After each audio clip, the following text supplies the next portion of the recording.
So it's the end of summer, and we wanted to wrap up the easy summer life in the best way possible. So, of course, we get our Jeep and we head out with friends. You back? Were you like scared? Is this street to Baja? Oh, good girl. You're back in your homeland in Tijuana. Alright, where's everyone else?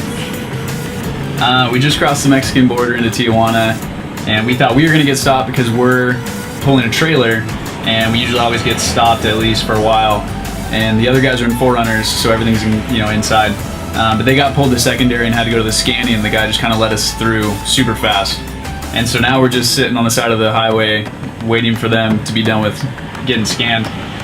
I have a feeling it's because we're in a Jeep and they're in Toyotas that the guys at the border really loved our Jeep setup, and the 4Runners, they're like, these are questionable, there could be some drugs hidden under them. So they're all right over there.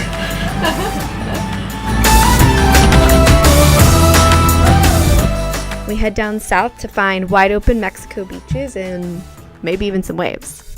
So we got in the car nice and early, we caravan down for our 10-hour drive into Baja, California, Mexico. There's nothing like the drive down into Baja though. Those coastal roads that look out over the Pacific, and the roads that become emptier and emptier the further south you get. I may have gotten a little stir crazy on this long ride, but after a stop for tacos, I was ready to go again. Heading this far south, the last gas station's too far to make it back home. So we stop at the last station, we fill up our gas cans, and we make the last stretch towards our spot for the night. Jeremy and the guys have been to this spot before, and they always tell us how awesome it was. But this was our first time for the ladies. The pups were so stoked, and we were too. We were there just in time to set up our rooftop tent, watch the sun go down on the empty beach. There were masses of sand dollars, wide open sand for leashless playtime, and even a sea turtle shell that was left behind on shore. There were no waves, but we paddleboarded, we snorkeled, we hiked to the lighthouses nearby, we played games, we body surfed and boogie board, and we even surfed our inflatable swan. I love this place because of its rhythms. It had beautiful sunrises and sunsets. It had these vibrant ecosystems underwater when you snorkeled, and even a sea lion that paid us a visit. We headed home from this dreamy place, and once again, we're back on our sailboat.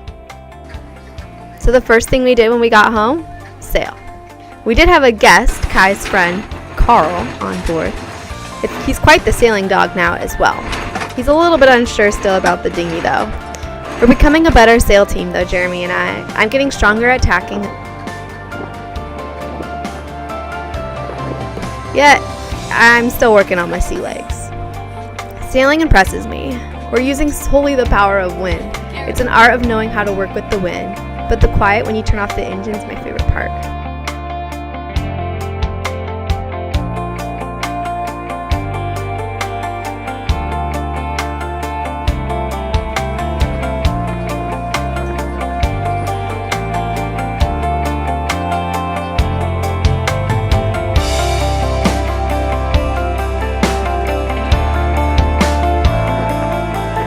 Sundays is our chore day. We empty the black, or the poop tank, if you don't know what a black tank is.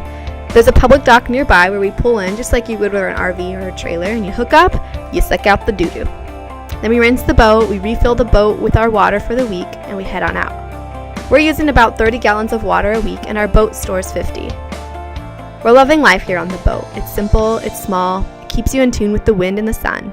We depend on each other more. Now, if we can figure out how to keep more of our produce from going bad so quickly, we'll be even happier.